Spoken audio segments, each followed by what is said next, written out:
필리핀 시장에서 처음엔 모든 것이 새롭고 신기하기만 했어요. 형형색색의 과일들, 사람들의 활기찬 웃음소리, 향신료 냄새가 뒤섞인 공기는 저를 조금 들뜨게 했어요. 서연이가 어머니, 이런 시장은 진짜 구경해 볼 만하죠? 하고 웃으며 말했을 때 저는 그 웃음이 그렇게 가증스러운 줄 몰랐어요. 계속 걸어 다니다가 제가 잠시 허리를 짚으니 기다렸다는 듯이 서연이가 말했습니다. 어머님 허리 아프시죠? 여기서 잠깐만 기다리시면 저희가 필요한 물건만 사올게요. 서연과 준호가 그렇게 말하며 시장 한쪽에 저를 세워놓고 떠난 건 순식간이었어요. 처음에는 대수롭지 않게 생각했어요. 곧 돌아오겠지. 저도 모르게 그 자리를 지키며 기다렸어요.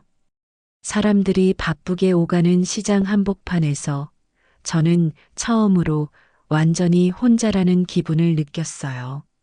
시간이 지나도 두 사람은 돌아오지 않았어요. 다리가 저려오기 시작했지만 괜히 자리를 옮겼다가는 둘을 못 만날까봐 움직일 수도 없었어요. 점점 불안한 마음이 올라오기 시작했어요. 뭔가 잘못된 거라는 걸 깨닫는 데에는 그리 오래 걸리지 않았어요. 사람들에게 말을 걸어봤어요. 혹시 한국 사람 본 적 있나요? 저를 떠난 두 사람을 본 적 있나요? 하지만 모든 대답은 고개를 저으며 웃거나 못 알아듣겠다는 몸짓뿐이었어요. 주변을 둘러보니 그제야 깨달았어요. 여기는 외국인보다는 현지인들만 가득한 곳이었어요. 관광객의 흔적은 보이지 않았어요. 그제야 머릿속에서 서연의 말이 떠올랐어요. 어머니, 소매치기가 많으니까 여권이랑 돈은 제가 가지고 있을게요. 신경 쓰지 마세요. 갑자기 피가 거꾸로 솟는 기분이었어요. 내가 지금 아무것도 가진 게 없다는 사실이 그제야 선명하게 느껴졌어요. 여권도, 돈도, 심지어 핸드폰도 없었어요. 저는 아무것도 없는 상태로 이곳에 남겨진 거였어요. 사람들은 점점 사라지고 시장의 활기도 저무는 태양과 함께 잦아들었어요. 점점 어두워지는 공간에서 낯선 언어와 얼굴들 사이에 홀로 서 있자니 숨이 막히는 것 같았어요.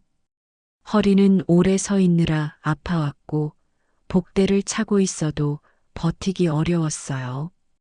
다리는 후들거리고 배는 고프고 목이 타들어갔어요. 나는 여기서 이렇게 죽는 걸까? 그런 생각이 처음으로 머릿속을 스쳤어요. 한국도 아닌 아무도 나를 모르는 필리핀 땅에서 이렇게 아무도 모르게 끝나는 걸까? 두려움이 목을 조르기 시작했어요. 시장 한쪽 벽에 기대어 주저앉아 숨을 몰아쉬었어요. 이게 무슨 일인가요? 사연자 이선자님이 필리핀의 시장에서 아들 부부에게 버려진 것 같은데요. 대체 무슨 일이 있었는지 어쩌다가 이렇게까지 일이 일어난 건지. 오늘의 사연 들어보겠습니다. 사연 들으시기 전에 구독을 누르시면 건강과 평안을 얻게 되실 거예요. 안녕하세요. 저는 이선자입니다. 올해 72이에요. 평생을 남편과 함께 작은 가게를 운영하며 살았고 아들과 딸 두 아이를 키우는 데 온 마음을 쏟았습니다. 남편이 세상을 떠난 뒤로는 자식들을 위해 살아가는 게 제 삶의 전부가 되었죠. 제가 부족하다는 생각은 안 해요. 자식들 덕에 웃을 수 있었고 힘들어도 참고 견뎌왔으니까요. 그런데 점점 몸이 힘든 게 많이 느껴지네요. 젊었을 때야 하루 종일 서서 일해도 괜찮았는데 이제는 앉았다 일어날 때마다 삐걱대는 몸을 보면 한숨이 나와요. 그러다 보니 집안일도 마음처럼 되지 않아 늘 마음이 무거웠죠. 최근에는 가게에서 물건을 옮기다가 허리를 크게 다쳐 혼자서 생활하기가 힘들어졌어요. 그런 상황에서 아들 준호와 며느리 서연이 제게 와서 말을 꺼내더군요. 어머니, 이제 혼자 계시는 거 힘드실 텐데 우리랑 같이 사는 게 어떠세요? 처음엔 고맙고 다행스러운 마음이 들었어요. 혼자서 끙끙 앓기보다 가족과 함께 지내면 한결 나아지지 않을까 싶었죠. 그런데 이어지는 말이 뭔가 석연치 않았어요. 어머니, 그런데 우리 집은 지금 좀 좁잖아요. 같이 살려면 큰 아파트로 옮기는 게 좋을 것 같아요. 저희도 이제 아이 계획이 있으니까 방이 넉넉해야 하고요. 어머니도 편하실 거예요. 그래서 제안이 있는데 어머니가 남은 재산으로 아파트를 매매하시는 건 어떨까요? 저희는 대출 내기 좀 어려운 상황이라. 그 말을 듣고 순간 머릿속이 복잡해졌어요. 여태껏 번 돈 대부분은 준호가 결혼할 때 돈이 많이 필요하다고 해서 대부분 다 내줬거든요. 이제 남은 재산이라고 해봤자 그리 큰 돈은 아니었어요. 그걸 또 써야 한다니 속으로 무척 고민됐죠. 하지만 아들이 진지한 얼굴로 말하니 외면하기 어려웠어요. 어머니, 저희가 더 잘 모실게요. 아프실 땐 병원도 바로 모시고 갈게요. 어머니를 편하게 해드리고 싶어요. 그렇게까지 말하니 결국 제 마음이 약해졌어요. 그래, 내 돈 써서라도 편안하게 지내는 게 낫지 않을까 싶었죠. 결국 남은 재산을 털어 큰 아파트를 매매했어요. 계약서를 쓸 때는 뭔가 찝찝했지만 아들과 며느리가 옆에서 고맙다며 웃는 걸 보니 잘한 선택 같았어요. 처음에는 정말 살갑게 굴었어요. 서연도 아침마다 어머니, 이거 드세요 하며 차려준 밥상을 내밀었고요. 준호도 퇴근 후에는 어머니, 허리 괜찮으세요? 하고 안부를 물어줬어요. 그런 모습에 마음이 놓이더라고요. 내가 괜한 걱정을 했구나 싶었죠. 하지만 그게 오래가지 않았어요. 시간이 지나면서 뭔가 미묘하게 달라졌어요. 서연이 자꾸 제게 시비를 거는 거예요. 어머니, 왜 물건을 여기다 놓으셨어요? 여기 두면 저희 불편해요. 어머니, 이런 건 좀 미리 말씀해 주셔야죠. 처음엔 그냥 제가 미안하다 하고 넘겼어요. 서로 배려하면서 살아야 하니까요. 그런데 반복되다 보니 이게 단순한 잔소리가 아니라는 걸 알겠더라고요.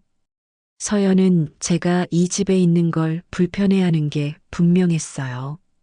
게다가 치매라도 걸린 사람처럼 몰아가는 일까지 생기기 시작했어요. 하루는 식탁 위에 놓아둔 물건이 사라졌는데 서연이 와서 어머니, 이거 어디 두셨는지 기억 안 나세요? 하며 비꼬더군요. 제가 말했죠. 기억 안 나긴. 아까 여기다 뒀는데 내가 치운 거 아니냐? 그러자 서연은 그런 적 없다는 듯이 웃으며 제 말을 흘려버렸어요. 그 일이 있은 뒤로는 이상하게 저만 없으면 물건이 사라지거나 제 자리를 잊어버리는 일이 잦아졌어요. 며칠 전엔 더 기가 막힌 일이 있었어요. 준호가 퇴근하자마자 서연이 이렇게 말하더군요. 여보, 어머니가 오늘 우리 신혼여행 사진첩을 버리셨대. 제가 너무 놀라서 뭐라고 했어요. 제가 그런 적 없다는 걸 너무 잘 알았으니까요. 준호에게 말했죠. 내가 그걸 왜 버리겠니? 오히려 너희 물건은 손도 안 댄다. 그랬더니 준호가 한숨을 쉬며 말했어요. 어머니, 요즘 자꾸 이런 일이 생기니까 우리도 좀 당황스러워요. 혹시 병원에 가서 검사를 받아보시는 게 어때요? 그 말을 듣는데 가슴이 철렁 내려앉더군요. 제가 바로 받아쳤어요. 검사? 나한테 검사 받으라고 할 시간에 내 며느리나 잘 감시해라. 이게 누구 짓인지 정말 모른다고 생각하니? 준호는 말없이 입술만 깨물었어요. 제 입에서 나온 말이 자식에게는 듣기 거북했겠지만 그 순간 참을 수 없었어요. 서연은 옆에서 여전히 태연한 얼굴로 앉아 있더군요.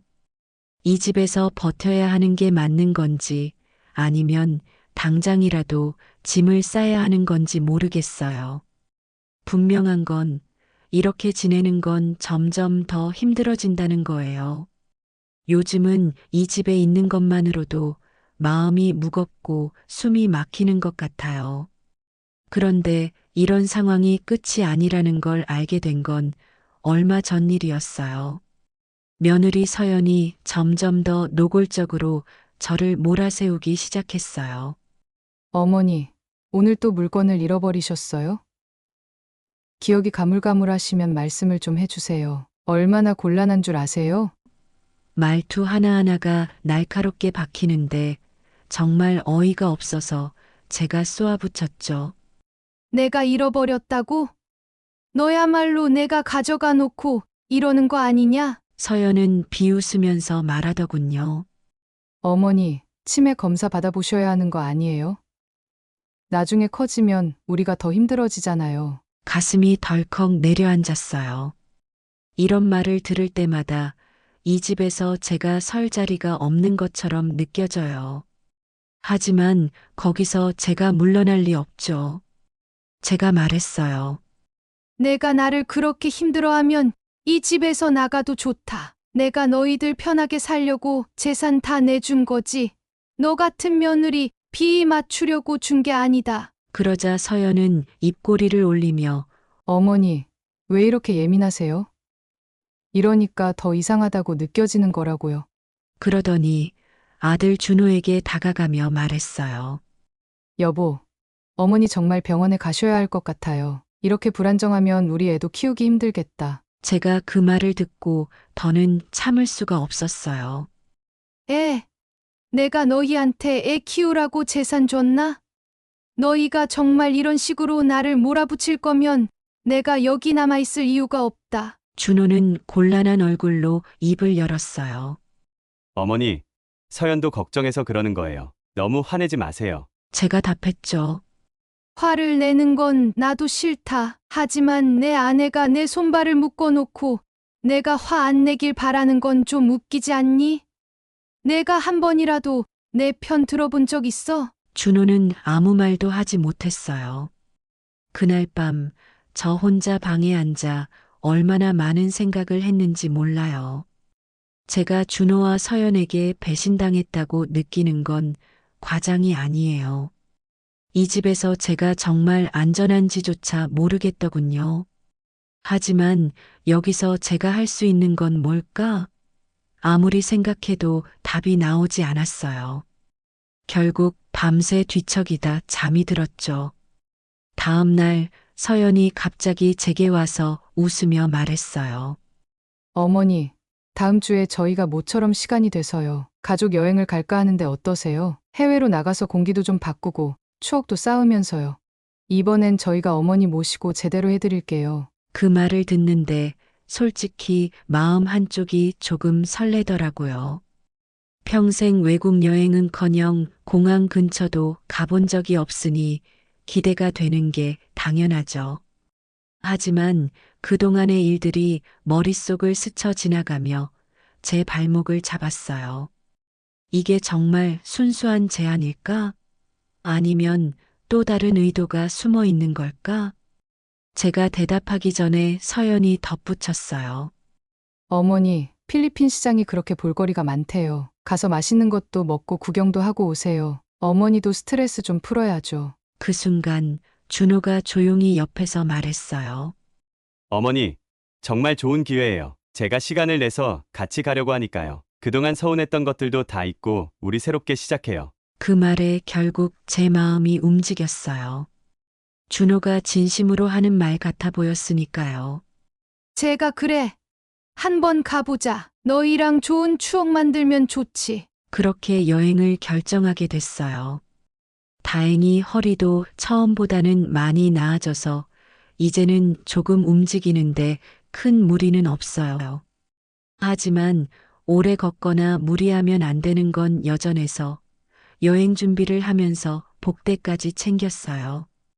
처음으로 해외에 나가는 거라 어쩐지 설레기도 하고 불안하기도 했지만 그래도 이왕 가기로 한 여행이니 제대로 즐겨보고 싶었어요. 준비하는 동안 서연은 예전처럼 친절하게 굴었어요. 어머니, 여권 준비는 제가 도와드릴게요. 어머니가 필리핀 시장에서 좋아하실 만한 물건들도 미리 알아볼게요. 가는 날까지 이런 분위기가 이어졌어요. 혹시나 제가 잘못 생각했던 건가 싶을 정도로요. 하지만 마음 한쪽엔 여전히 무거운 돌덩이가 남아 있었어요. 이번 여행이 정말 좋은 추억이 될 거란 확신이 들지 않았었거든요. 출발 전날 밤엔 가슴이 두근거려 잠이 안 오더라고요. 평생 가게와 집만 오가며 살던 제가 필리핀이라니. 공항도 비행기도 처음이었어요. 혹시라도 폐를 끼칠까봐 짐을 꼼꼼히 챙기고 허리를 단단히 보호할 복대도 차며 제 나름대로 만반의 준비를 했죠. 서연은 여행 준비에 필요한 물건을 도와준다며 한 번 더 챙겨줬어요. 어머니, 시장에서는 가방 잘 잡고 다니셔야 해요. 소매치기가 많대요. 그 말을 들으니 괜히 더 긴장되더라고요. 저는 그저 고맙다며 웃고 넘겼지만요. 출발 당일 공항에 도착했을 때는 그 큰 규모의 입이 떡 벌어졌어요. 준호가 손을 잡고 안내해줘서 무사히 비행기까지 탔죠. 비행기를 타고 구름 위를 나는 동안 정말 꿈만 같더라고요. 서연이 창밖 풍경을 보여주며 어머니, 처음이라 떨리시죠? 저희가 있으니 걱정 마세요. 이렇게 말하는데 오랜만에 가족끼리 단합이 되는 느낌도 들었어요. 그동안 있었던 갈등이 다 잊혀질 수도 있겠다고 생각했죠. 필리핀에 도착하니 뜨겁고 습한 공기가 제 얼굴을 감쌌어요. 어쩐지 이국적인 분위기에 마음이 조금 들뜨더라고요. 현지에서 만난 풍경과 사람들, 그리고 새로운 경험이 어쩌면 제게도 잊을 수 없는 추억이 될 거라는 기대가 생겼어요. 준호와 서연도 여유로운 미소를 지으며 어머니, 시장 구경하면 좋아하실 거예요. 어서 갑시다. 하고 제 손을 이끌었어요. 필리핀 시장은 정말 화려했어요. 생전 처음 보는 과일이며 향신료, 그리고 사람들의 활기가 넘쳤어요. 저는 하나하나 구경하느라 정신이 없었죠. 복대를 단단히 차고 있어서인지 생각보다 오래 걸어도 허리가 그다지 아프지 않더라고요. 아, 이래서 사람들이 여행을 좋아하는구나 싶었어요. 그런 제 모습을 보며 서연이 웃으며 말했어요. 어머니, 이런데 오면 젊어지는 것 같죠? 제가 대답했죠. 맞다. 여기 사람들 보니까 나도 덩달아 신나네. 너희 덕분에 이런 데도 와보고 좋다. 그런데 시장 구경을 한참 하던 중 허리가 좀 불편해서 손을 허리에 얹아 기다렸다는 듯이 준호와 서연이 갑자기 허리 아프시죠? 어머니, 잠시 여기 계세요. 필요한 물건만 좀 사올게요. 금방 올 테니까 잠깐만 계세요. 하고 떠났어요. 처음에는 금방 돌아오겠거니 하고 서 있었습니다. 어쩌면 둘이 시간을 보내려고 저를 잠시 기다리게 한 걸 수도 있다고 생각했어요. 하지만 시간이 지나도 두 사람은 돌아오지 않았습니다. 처음엔 주변을 둘러보며 둘이 어디쯤 가 있는지 찾으려고 했어요. 하지만 사람들은 너무 많고 언어도 통하지 않으니 점점 불안해지기 시작했어요. 한참을 기다렸는데도 두 사람은 돌아오지 않았고 그제서야 제 머릿속에서 이상한 생각이 스치더군요. 설마 나를 두고 간 건 아니겠지? 아니야, 그럴 리 없지. 스스로를 다독이면서도 가슴 한편이 서늘하게 식어갔어요. 점점 발이 저릿해졌고 허리도 아파오기 시작했어요. 복대를 차고 있지만 오래 서 있으니 무리가 갔던 거죠. 주변에서 도움을 청하고 싶었지만 말이 통하지 않아 어쩔 줄 몰랐어요. 그 순간 제 머릿속에 들어찬 건 서연이 시장에 가기 전 했던 말이었어요. 어머니, 소매치기 조심하셔야 해요. 그리고 저를 유독 어리숙하게 보이게 만들던 서연이의 행동들까지. 괜히 그 말들이 엉켜 마음이 더 무거워졌습니다. 사람들 사이에서 점점 길을 잃어가며 저도 모르게 중얼거렸어요. 대체 왜 이러는 거지? 준호야, 서연아, 이게 무슨 일이니? 혼란 속에 어쩔 줄 몰라 헤매는 동안 불안은 점점 커져만 갔어요. 아들 부부가 나를 정말 버리고 간 건 아닐까? 혹시라도 그게 사실이라면 나는 지금 어떻게 해야 할까? 심장이 너무 크게 뛰어서 다른 사람들도 제 심장 소리가 들릴 것 같았습니다. 주변은 점점 시끌벅적해지고 저는 사람들 사이에 휩쓸리듯 여기저기를 헤맸어요. 허리는 아프고 다리도 풀려버릴 것 같았지만 멈출 수가 없었어요. 만약 이대로 주저앉으면 정말 아무것도 할 수 없을 것 같았거든요. 저는 가까운 노점 상인에게 다가가 말을 걸어봤어요. 혹시 한국 사람들 본 적 있냐고요. 하지만 상인은 제 말을 알아듣지 못한 채 손짓으로 여기저기를 가리키기만 했어요.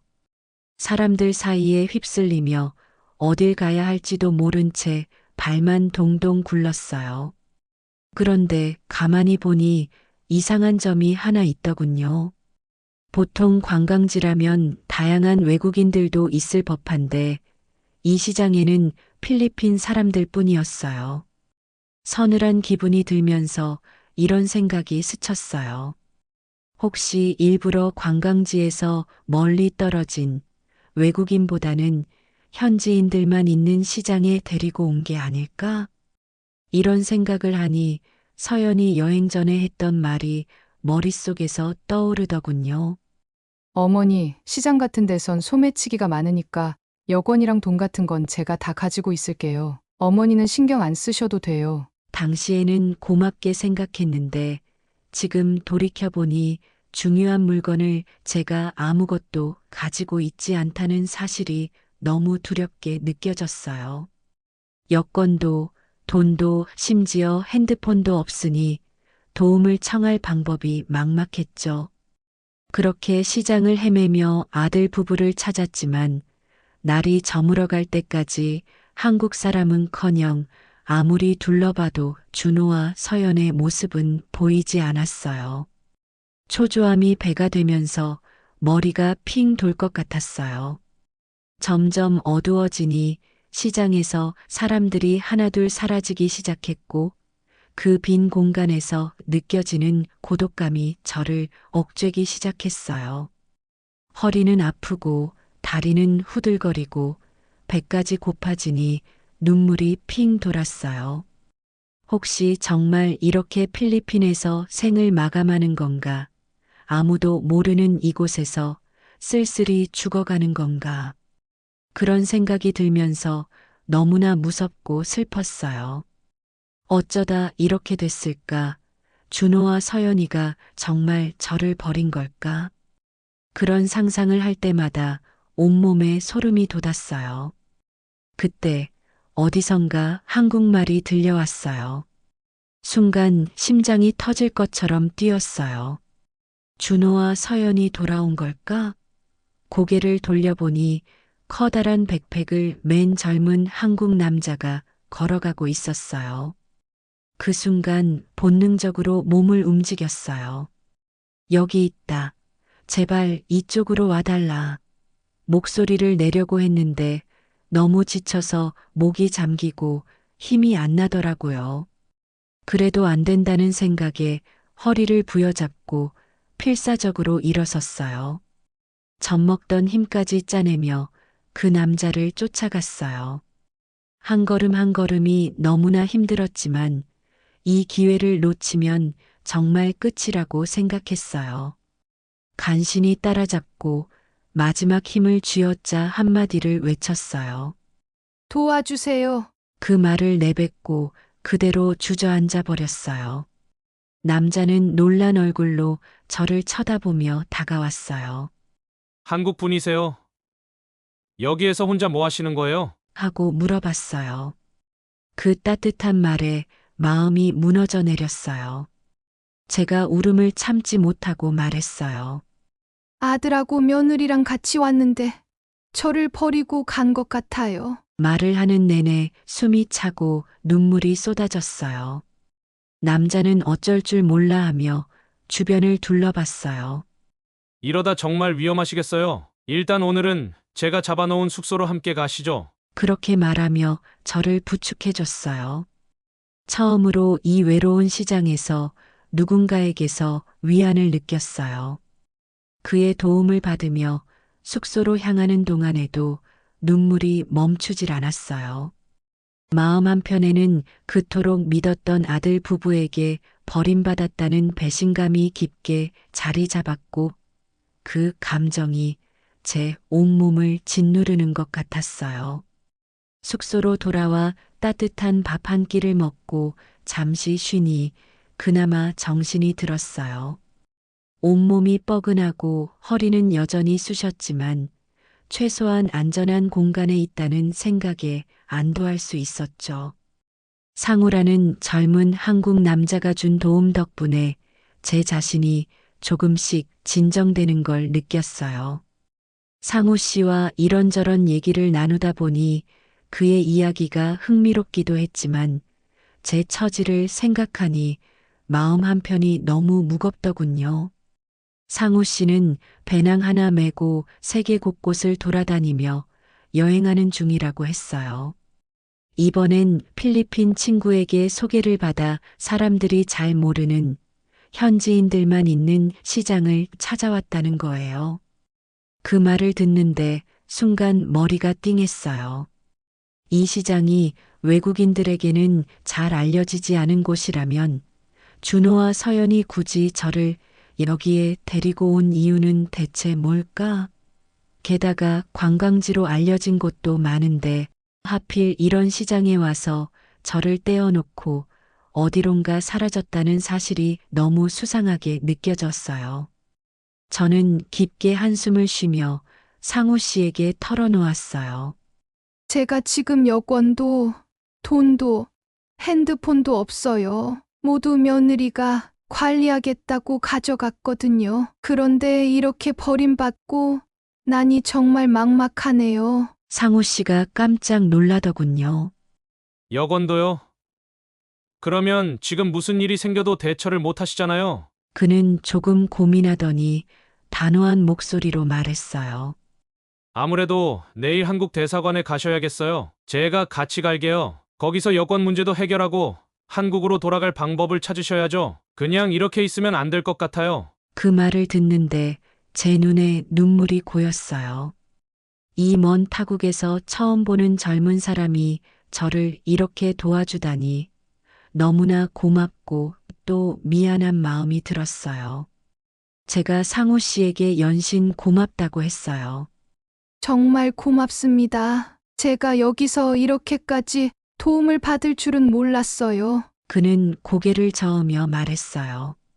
당연한 거죠. 한국 사람이 이런 상황에 처해 있는데 제가 모른 척할 수는 없잖아요. 그날 밤 저는 혼자 침대에 누워 다시금 준호와 서연의 얼굴을 떠올렸어요.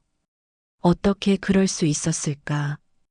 부모로서 평생 희생하고 살아온 제가 결국 이런 식으로 버려져야 했던 걸까? 분노와 슬픔이 번갈아가며 저를 괴롭혔어요.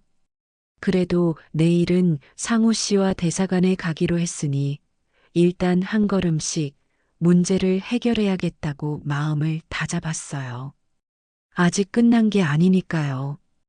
다음 날 아침 저는 상우 씨와 함께 대사관으로 향할 준비를 했어요. 아직 허리가 아파 복대를 단단히 차고 걱정 반 기대 반으로 숙소 문을 나섰죠. 상우 씨는 제 상태를 살피며 여유 있게 걸어가자고 했어요. 그의 배려가 참 고맙더군요. 대사관까지 가는 동안 머릿속이 복잡했어요. 준호와 서연이 왜 이런 일을 벌였는지, 다시 마주치게 된다면 어떤 말을 해야 할지 온갖 생각이 꼬리에 꼬리를 물었죠. 상우 씨는 제게 이런저런 얘기를 건네며 긴장을 풀어주려 했지만 저는 자꾸만 떠오르는 배신감에 쉽게 마음을 놓을 수가 없었어요. 대사관에 도착하자 직원들은 상황을 듣고 신속히 대응해줬어요. 제가 한국인 여행자로 여권과 소지품을 모두 잃어버렸으며 도움을 요청하려 한다는 점을 이해했죠. 한국으로 돌아가기 위한 절차와 필요한 서류와 정보까지 꼼꼼히 챙겨줬어요. 그 과정에서 상우 씨가 계속 옆에서 도와주며 저를 챙겨줬어요. 이런 상황이 처음이라 머리가 하얘졌는데 상우 씨 덕분에 차분히 대응할 수 있었어요. 잠시 후 대사관 측에서 한국으로 연락을 해보시라며 준 핸드폰으로 딸 유정이와 통화할 수 있었죠. 유정은 제 말을 듣고도 믿기 힘든 듯 말했어요. 엄마, 진짜 오빠랑 서연이가 그렇게 했다고? 이게 말이 돼? 제가 울먹이며 대답했어요. 맞다. 유정아, 나를 일부러 그런 곳에 데리고 가서 버린 것 같아. 내 오빠가 왜 이렇게 됐는지 모르겠다. 유정은 단호한 목소리로 말했어요. 엄마, 걱정하지 마. 내가 오빠랑 서연이 연락 다 뒤져서 끝까지 확인할게. 그리고 엄마 돌아오시면 바로 데리고 갈 거야. 혼자 두지 않을게. 그 말을 듣고 또 한 번 눈물이 났어요. 그래도 저를 끝까지 믿어주는 딸이 있어서 얼마나 다행인지 몰랐어요. 대사관에서 모든 일을 마친 뒤 상우 씨와 유정이의 도움으로 저는 혼자서 무사히 한국으로 귀국할 수 있었어요. 비행기에서 내리는 순간까지도 믿기지 않았어요. 상우 씨는 끝까지 저를 배웅하며 자신의 연락처를 건네주더군요. 꼭 필요하신 일이 생기시면 언제든 연락 주세요. 제가 도울 수 있는 건 돕겠습니다. 그의 진심 어린 배려에 또 한 번 감동했어요.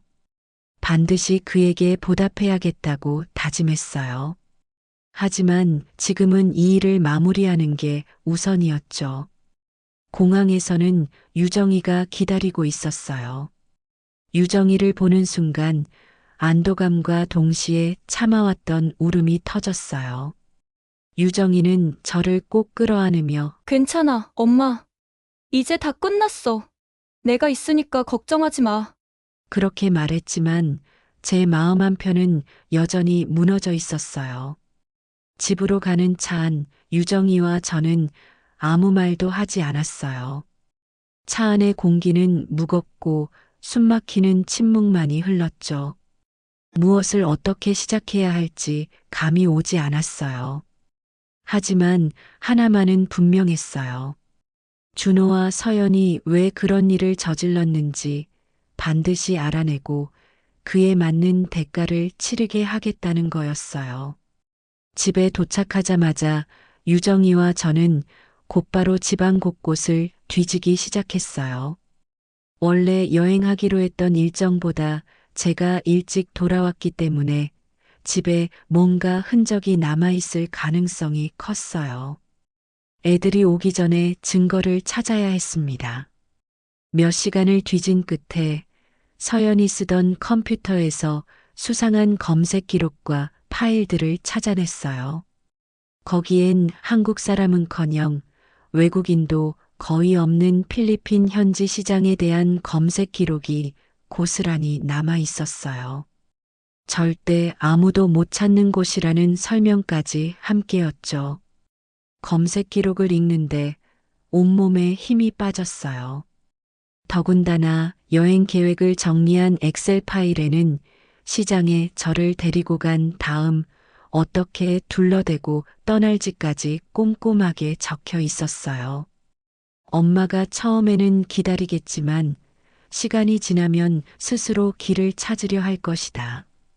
현지 시장이라 언어가 안 통해 도와줄 사람도 없다.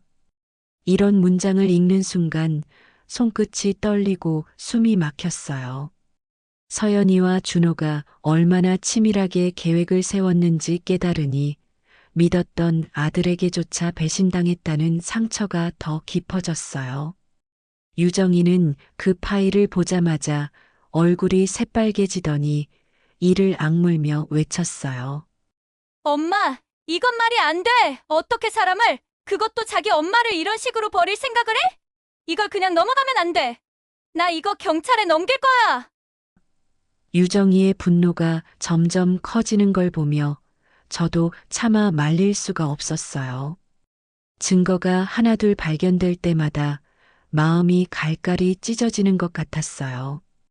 준호와 서연을 믿고 재산까지 털어 아파트를 사며 함께 살게 된 제가 얼마나 어리석었는지, 그들이 얼마나 냉혹했는지 깨달을수록 제 마음은 무너져 내렸어요.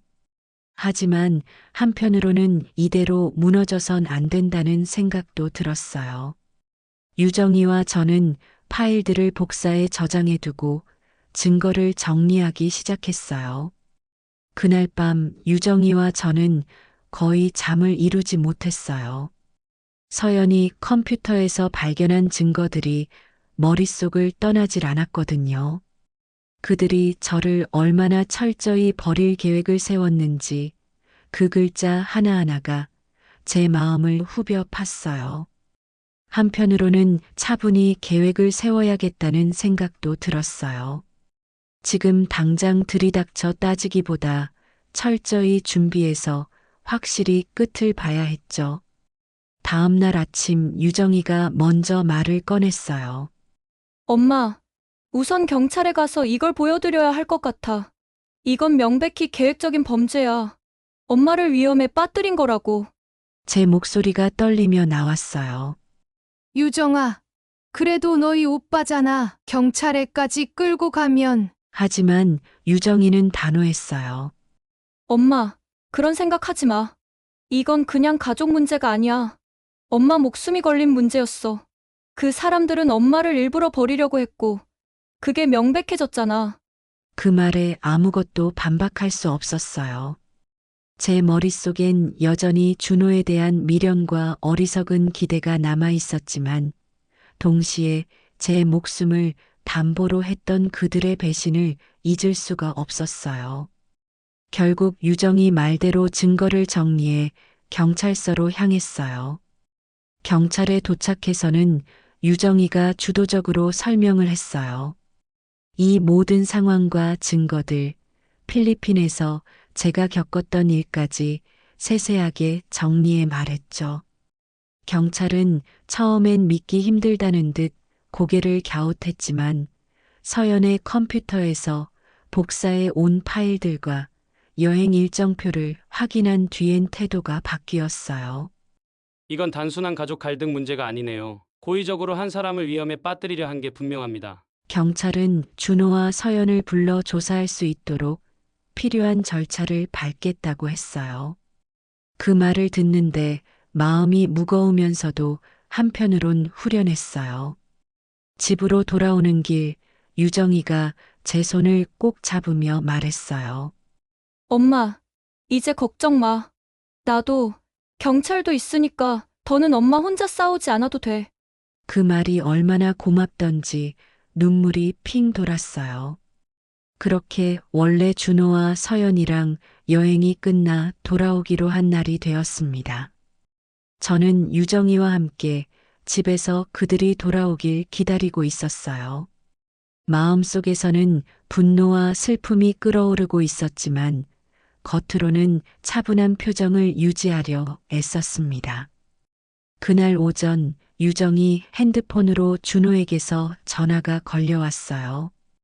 유정이가 저를 흘깃보며 통화를 받았죠. 전화기 너머로 준호의 떨리는 목소리가 들렸습니다. 유정아, 큰일 났어. 엄마를 잃어버렸어. 필리핀 시장에서 한참을 찾았는데도 못 찾았어. 어떻게 해야 할지 모르겠어. 준호는 울먹이며 말을 이었어요.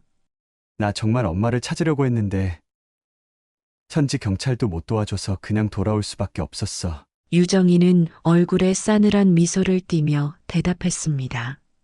그래? 알겠어. 일단 집에서 보자. 나도 얼른 갈게. 빨리 와. 지금 어디야? 준호가 대답하자 유정이는 전화를 끊고 저를 돌아보며 말했어요. 엄마, 이제 곧 오겠네. 정말 뻔뻔한 놈들이야. 저는 말없이 고개를 끄덕였어요. 가슴이 답답하고 손이 떨렸지만 이번에는 절대 물러서지 않겠다고 다짐했습니다. 얼마 지나지 않아 현관문이 열렸고 준호와 서연이 집에 들어섰습니다. 저를 본 순간 둘의 표정이 순식간에 굳었어요. 제가 거실 중앙에 멀쩡히 앉아 두 사람을 노려보고 있었거든요. 그 당황한 표정은 단 1초뿐이었어요. 이내 둘은 눈물을 흘리며 연기를 시작했죠. 엄마, 정말 다행이에요. 어디 계셨던 거예요? 엄마 찾느라 얼마나 고생했는지 몰라요. 시장에서 한참을 찾았는데 현지 경찰도 못 도와줘서 정말 죄송해요. 하며 준호는 울먹이는 목소리로 다가왔습니다. 서연도 눈물을 글썽이며 어머니, 저희 진짜 얼마나 걱정했는지 몰라요. 이렇게라도 돌아와 주셔서 다행이에요. 둘이 울면서 저를 안으려는 순간 제 손이 먼저 나갔습니다. 짝! 하는 소리와 함께 준호의 뺨이 붉게 달아올랐어요. 준호는 눈을 크게 뜨며 어안이 벙벙한 표정으로 저를 쳐다봤어요. 엄마, 왜 이러세요? 준호는 얼떨떨한 목소리로 말했지만 저는 단호하게 말을 이었습니다. 너희가 무슨 짓을 했는지 내가 모를 줄 알았니? 필리핀에서 나를 잃어버렸다고? 그런 거짓말을 내가 믿을 거라고 생각했어? 서연은 그제야 고개를 돌리며 모른 척하는 표정을 지었어요. 어머니, 그게 무슨 말씀이세요? 저희 정말 어머니 찾느라. 제가 서연의 말을 끊고 차갑게 쏘아붙였어요. 서연아, 내 컴퓨터에서 뭐가 나왔는지 얘기해볼까? 한국 사람 한 명도 없는 시장? 내가 기다리다가 사라질 거라는 너희 계획! 두 사람의 연극이 얼마나 우스웠는지 몰라! 그제야 준호와 서연의 얼굴에서 연기가 사라졌어요. 당황과 두려움이 교차하는 표정을 짓더군요. 준호는 더듬거리며 말했어요. 엄마, 그건 그런 게 아니야. 오해야. 하지만 저는 물러서지 않았어요. 오해라고? 내가 엄마를 시장 한가운데 두고 떠난 게 오해라고? 이 집에 들어올 때부터 계획했지. 나를 어떻게 처리할지, 어디서 떼어낼지, 이제 와서 무슨 변명을 하겠니? 서연은 입술을 꽉 깨물며 말했어요. 어머니, 그건 정말 오해라니까요. 제발 진정하시고. 하지만 그 말이 끝나기도 전에 유정이가 나섰어요. 지금 진정할 사람이 엄마라고 생각해? 오빠랑 내가 엄마한테 무슨 짓을 했는지 이젠 다 알아. 죄 값을 치르게 될 거야. 서연은 놀란 눈으로 유정이를 쳐다봤고 준호는 얼굴이 하얗게 질렸어요. 준호는 하얗게 질린 얼굴로 말을 더듬었어요. 경찰? 무슨 경찰? 유정아, 너 지금 무슨 말을 하는 거야? 그저 엄마를. 우리는 그런 의도가 아니었어. 정말이야. 유정이는 준호를 노려보며 비웃듯 말했어요. 그런 의도가 아니었다고? 오빠, 서영 컴퓨터에서 나온 파일들 다 봤어. 한국 사람은커녕 외국인도 없는 시장을 골라놓고 엄마를 어떻게 그곳에 두고 떠날지까지 계획한 게 의도가 없었다고? 서연은 그 말을 듣고 황급히 나섰어요. 어머니, 진짜 그건 그냥 여행 계획이었어요. 어머니를 버리려는 게 아니라. 제가 말을 끊으며 서연을 노려봤어요. 여행 계획! 내가 계획한 게 그냥 여행이라면 왜 내 여권도 돈도 전부 너희가 가지고 있어야 했는데? 왜 내가 필리핀에서 아무도 없는 시장에 혼자 남아야 했는데? 대답해봐라, 서연아! 서연은 얼굴이 빨개지더니 결국 입술을 앙다물었어요. 더 이상 할 말이 없었던 거죠. 준호는 계속 손사래를 치며 어찌해야 좋을지 몰라 우물쭈물했어요. 엄마, 서연이 그런 건 그냥 실수였어. 별 뜻 없었어. 엄마가 그렇게 생각하는 건 정말 오해야. 제가 준호를 똑바로 쳐다보며 말했어요. 오해! 내가 지금까지 나를 속여가며 했던 모든 행동이 오해로 보이니? 너희 둘은 나를 버리려고 한 거야. 내가 이 집에 있는 게 짐처럼 느껴져서 그렇게까지 한 거잖아. 너는 내 아내와 한 팀이 돼서 너희 엄마를 낯선 나라에 내버려 두려고 한 거야. 내 입으로 말해봐. 아니라고 할 거니? 준호는 그제야 아무 말도 하지 못했어요. 고개를 푹 숙인 채 주먹을 꽉 쥐고만 있었죠. 유정이는 그 모습을 보고 더 분노에 찬 목소리로 외쳤어요. 오빠, 엄마를 이렇게 만든 것도 모자라서 이제 와서 변명조차 못하는 거야? 엄마가 너네 때문에 지금 말도 안 통하는 타국에서 어떤 고생을 하고 여기까지 돌아오신 줄 알아? 서연이 다시 끼어들며 말했어요. 언니, 경찰은 좀 아니지 않아요? 이건 그냥 가족끼리 해결할 수 있는 문제잖아. 굳이 일을 이렇게까지 키울 필요는. 유정이가 단호히 끊으며 말했어요. 가족끼리 해결할 문제? 내가 지금 무슨 소리를 하는 거야? 엄마를 일부러 버릴 계획까지 짜놓고 그게 가족끼리 해결할 일이야? 경찰 불러서 죗값 치르게 하는 게 맞아. 제가 마지막으로 한마디를 더했어요. 준호야, 내가 내 아들이라는 게 더는 자랑스럽지 않다. 내가 이 모든 걸 똑똑히 알고도 저지른 이상 나는 이제 너를 엄마로서 감싸주지 않을 거야. 이제 너희는 법이 알아서 하도록 할 거다. 준호는 그제야 무릎을 꿇으며 울기 시작했어요. 엄마, 잘못했어. 내가 너무 어리석었어. 서연이와 어떻게 하면 편하게 살 수 있을지 생각하다 보니 내가 정말 잘못했어. 하지만 제 마음은 이미 다쳤어요. 유정이는 경찰에 두 사람이 돌아왔다고 신고했고, 경찰은 미리 신고를 받았던 기록이 있어서 신속하게 두 사람에 대한 조사를 시작했어요. 그들은 더 이상 숨을 곳이 없었죠. 저는 마음 한구석이 아리면서도 이제야 끝낼 수 있다는 생각에 조금씩 안정을 찾기 시작했어요. 그날 밤 유정이가 제 손을 꼭 잡고 말했어요. 엄마, 이제 우리 둘만 생각하면서 살아요. 나 혼자라도 엄마 지켜줄게. 딸의 말에 그동안 힘들었던 마음이 조금은 사그라드는 것 같았어요. 그 뒤에 저는 딸 유정이와 함께 새로운 일상을 시작했어요. 유정이와 함께 지내면서 하루하루가 조금씩 달라졌어요. 예전에는 늘 가족을 위해 희생하는 삶이 당연하다고 여겼지만, 이젠 나 자신을 위한 삶을 살고 싶었어요. 유정이는 그런 제게 끝없이 힘이 되어줬어요. 엄마, 이제는 엄마 하고 싶은 대로 살아봐요. 여행도 다니고, 좋은 것도 먹고, 예쁜 옷도 사고. 유정이의 따뜻한 말들이 저를 한층 더 밝고 긍정적인 사람으로 바꿔줬어요. 그리고 필리핀에서 저를 도와준 상우 씨가 생각났어요. 그래서 먼저 그에게 전화를 걸었죠. 상우 씨, 저예요. 필리핀에서 도와주셔서 정말 잘 해결됐어요. 딸과 함께 잘 지내고 있어요. 상우 씨 덕분에 이렇게 다시 일어설 수 있었어요. 정말 감사드려요. 상우 씨는 반가운 목소리로 대답했어요. 어머님, 잘 해결되셨다니 정말 다행입니다. 제 역할은 별거 아니었어요. 어머님이 강하셨으니까 이겨내신 거예요. 다음 달에 제가 한국에 들어가는데 그때 꼭 뵙고 싶습니다. 저도 그 말을 듣고 웃으며 대답했죠. 꼭 봐요. 제가 받은 도움은 꼭 갚고 싶으니까요. 제가 정말 맛있는 밥 해드릴게요. 상우 씨는 웃으며 알겠습니다 굉장히 기대하고 가겠습니다. 하고 농담처럼 말했어요.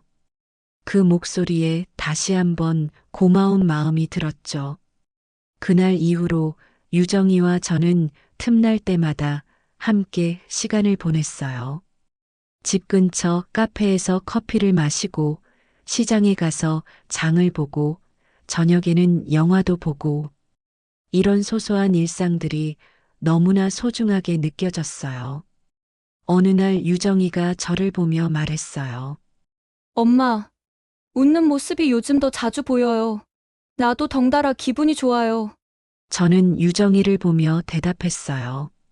너 덕분이야, 유정아. 내가 너한테 얼마나 감사한지 몰라. 이제는 내 행복을 지켜주는 게 내 삶의 목표야. 유정이는 웃으며 제 손을 꼭 잡았어요.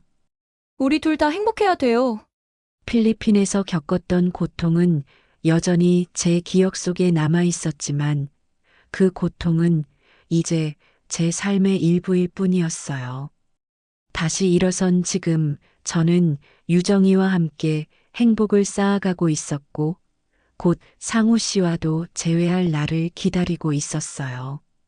어쩌면 삶은 다시 시작할 기회가 주어질 때 더 단단해지는 것 같았어요. 저는 그 기회를 놓치지 않았고 이제는 앞으로 나아갈 준비가 되어 있었어요. 시간이 지나면서 준호와 서연이는 조사를 받는 중에도 저에게 계속 연락을 해왔어요. 처음엔 차마 그들의 말을 들을 수 없어 전화를 받지 않았지만 문자나 이메일로 끊임없이 구슬리는 말들이 들어왔죠. 엄마, 정말 잘못했어. 다시는 그런 일 없을 거야. 서연이도 평생 엄마 모시고 살겠다고 약속했어. 제발 한 번만 기회를 줘. 엄마, 저희가 얼마나 후회하고 있는지 아세요? 엄마랑 같이 다시 살면서 이번엔 정말 잘해드릴게요. 죽을 때까지 죗값 치른다는 마음으로 살게요. 그들의 말은 처음엔 제게 아무런 감흥을 주지 않았어요. 배신당했던 상처가 너무 깊었으니까요. 하지만 시간이 지나면서 문득문득 준호와 서연의 목소리가 머릿속을 맴돌기 시작했어요. 특히 준호가 어릴 적 엄마 품에 안겨 웃던 모습이나 결혼하기 전 살갑게 굴던 기억들이 떠오르면 마음 한구석이 흔들리는 걸 느꼈어요. 유정이는 그럴 때마다 저를 단호하게 말렸어요. 엄마, 흔들리지 마. 오빠가 지금 엄마한테 하는 말 다 거짓말인 거 알잖아. 저 사람들이 왜 그러는지 모르겠어? 자기들 처벌 가볍게 받으려고 그러는 거야. 제가 한숨을 쉬며 대답했어요. 유정아, 나도 알아. 그 애들이 나를 정말로 생각해서 그러는 게 아니라는 걸. 그런데도 마음 한구석에서 자꾸 이런 생각이 드는 건 왜일까? 그래도 준호가 내 아들인데 이렇게 끝까지 등을 돌리는 게 맞는 걸까 싶기도 해. 유정이는 분노에 찬 얼굴로 제 손을 잡으며 말했어요. 엄마, 그런 마음 때문에 지금까지 오빠가 엄마를 우습게 본 거야. 이번에도 엄마가 흔들리시면 또다시 똑같은 일이 벌어질 거예요. 제가 진짜 오빠한테 분노가 치미는 이유가 뭔지 알아? 엄마가 이런 식으로 상처받고 있는 걸 너무 잘 알고도 그 사람은 자기 입장만 생각한다는 거야. 유정이의 말이 옳다는 건 알고 있었어요. 하지만 제가 차갑게 밀어내려 해도 준호가 엄마라고 부르며 보내온 문자 하나하나가 가슴속 깊이 찔려 들어왔어요. 어느 날 밤 혼자 방에 앉아 생각하다가 문득 눈물이 났어요. 내가 잘못한 걸까? 내가 너무 냉정한 걸까? 가족이라면 그래도 마지막까지 품어줘야 하는 게 아닐까? 이런 생각이 끊임없이 떠올랐죠. 하지만 곧 떠오르는 건 준호와 서연이의 계획이 적나라하게 드러났던 그 증거들, 필리핀에서의 외로움과 두려움이었어요. 유정이가 옆에 와 앉으며 제 손을 잡고 말했어요. 엄마, 제가 옆에 있어요. 엄마는 이제 더 이상 희생하실 필요 없어요. 오빠랑 서연이한테까지 마음 쓰지 마세요. 저도 엄마도 그 사람들 없이도 잘 살 수 있어요. 그 말을 들으면서도 제 마음속에서는 고민이 계속 이어졌어요. 가족이라는 이름이란 정말 이렇게 끊어낼 수 없는 족쇄 같은 걸까? 아니면 지금의 흔들림은 단지 제 약한 마음 때문인 걸까? 결국 저는 이렇게 다짐했어요. 흔들리지 말아야 한다고. 하지만 마음이 약해질 때마다 다시 한번 유정이와의 대화를 통해 더 단단해져야 한다고요. 하지만 계속 연락이 오면 어떻게 될지 저도 제 마음을 잘 모르겠네요. 제가 마음 흔들리지 않게 댓글로 힘이 되는 말씀해 주시면 감사하겠습니다. 오늘의 사연 들으시고 어떤 생각이 드셨나요? 사연자분께 해주고 싶으신 말씀 있으시면 댓글 부탁드리고 구독을 누르시면 여러분께 내일 좋은 소식이 찾아올 거예요. 그럼 다음 사연에서 만나 뵙겠습니다. 감사합니다.